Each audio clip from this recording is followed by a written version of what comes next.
Filan kəsə bax, necə də anasına oxşuyur, ya da eyni atası kimi xasiyyətləri var. Yəqin ki, buna fikir vermiş olarsınız ki, bir çoxlarımız necə də valideynlərimizə oxşuyuruq. Ya onlar kimi davranırıq, ya onların elədiyi seçimləri eləyirik, hətta fərqində olmasaq belə. Bir çox zamanlar isə onların hansı duyğuları var idisə, məsələn, deyək ki, anamız özünü davamlı günahkar hiss eləyirdi, ya da kimlərisə günahlandırırdı, insanlara yazığı gəlirdi, hamıya kömək eləməyə çalışırdı, fədakar idi. Biz də istər-istəməz bunu kopyalayırıq, eynisini təkrarlayırıq öz həyatımızda.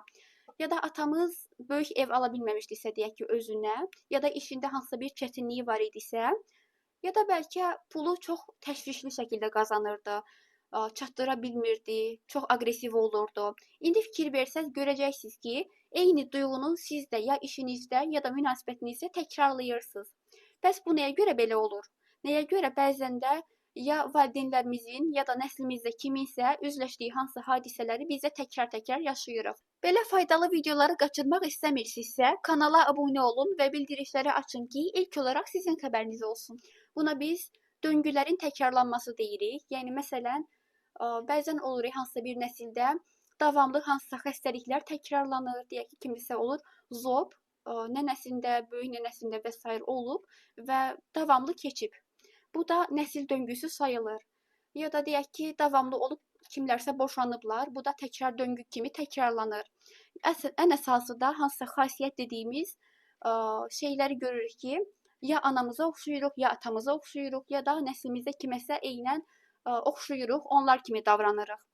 Bəzən də biz istəyirik ki, başqa cür yaşayaq. Məsələn, daha böyük bir evimiz olsun, qazancımız çox olsun, daha xoşbəxt bir münasibət quraq. Amma yenə də görürük ki, sanki ya anamızın, ya da atamızın, ya da nəslimizdə kiminsə taleyini təkrarlamışıq. İndi bəlkə də bunun hələ indi fərqinə vardınız. Bəlkə də indiyə qədər fərqində olmamısınız. Amma bəzən belə hiss edə bilərsiniz ki, sanki bu həyat mənim öz həyatım deyil, öz seçimim deyil. Sanki mən olsam başqa cür yaşayardım. Amma hal-hazırda tamamilə başqa cür yaşayıram.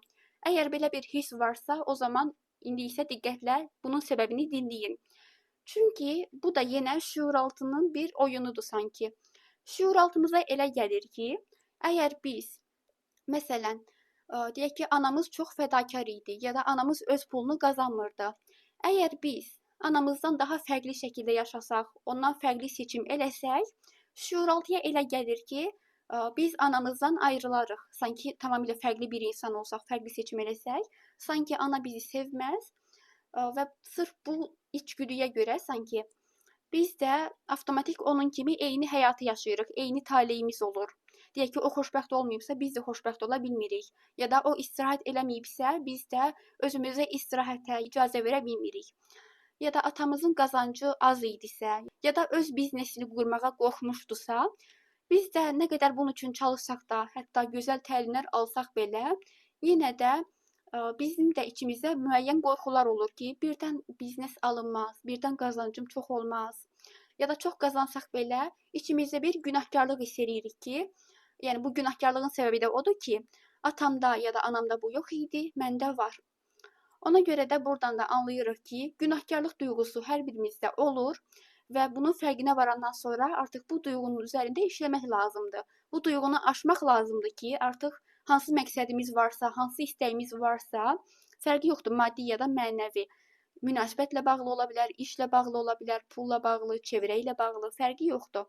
Bəzən hətta valideynlərimizin geniş çevrəsi yox idisə, deyək ki, ünsiyyətçil deyildilər də ətrafları ilə. Biz istəyəndə ki, bir çevrə formalaşdıraq, bu da bizdə alınmır. Çünki biz onlarda görməmişik.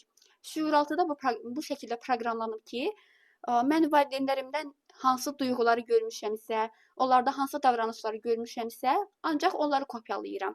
Ta ki, bunu dəyişdirənə qədər. Yəni, indi bugün fərqinə vardınızsa ki, yəni hər birimizdə olur, bu hər birimizdə olur. İndi inkar eləyirsinizsə belə, bilin ki, yenə də var. Əgər inkar gedirsə, yəni hal-hazırda deyirsinizsə ki, yox, məndə yoxdur, bilin ki, var. Var ki, beyniniz hal-hazırda inkar elədi, sanki özünü qorumağa çalışdı, amma bilin ki, var. Sadəcə bunun fərqinə varmağınız lazımdır. İndi hətta yaza bilərsiniz özünüz üçün ki, mən nələri anamdan kopyalayıram, hansı duyğuları, hansı davranışları, hansı xasiyyətləri, hətta hansı seçimləri. qoyduğum hansı məqsədlər onun seçimləri ilə oxşardı və eynisini atanız üçün də yazın. Məsələn, nə dərəcədə atanız kimi pul qazanırsınız? Ya da nə dərəcədə, məsələn, ananız evdar xanımı idisə də, siz də sanki eynisini yaşayırsınız. Ya da bəlkə ananız atanızdan pul istəməkdə çəkinirdi. Siz də hal-hazırda digər insanlardan almaqda çətinlik çəkirsiniz. Bəlkə də hal-hazırda üzləşdiyiniz hansısa bir döngü var, hansısa bir təkrarlanan hadisələr var, ya da bəlkə hansısa bir xroniki xəstəlik və s. ola bilər. Məsələn, zobdur ya da başqa bir şeydir. Bunlara bir fikir verin və tapacaqsınız ki, ya bu hansısa bir nəslinizdə kimdənsə gəlir, ya da hansısa bir valideyninizdən kopyalamısınız. Bunun fərqinə varandan sonra isə ya seansda, ya da bu yaxınlarda keçirəcəyim marafonda bunu işləyə biləcəksiniz. Yəni bunu ayıra biləcəksiniz. Artıq öz taleyinizi görə biləcəksiniz. Çünki indiyə qədər əgər onlar kimi yaşamışdınızsa, bu sizin həyatınızın alınmamasına da böyük bir səbəb idi. Amma artıq bunun fərqinə vardınızsa, dəyişmək zamanıdır. Mənimlə də bölüşə bilərsiniz. Bu mənim üçün də çox gözəl olar. Həm də sizə fikirlər vermiş olaram.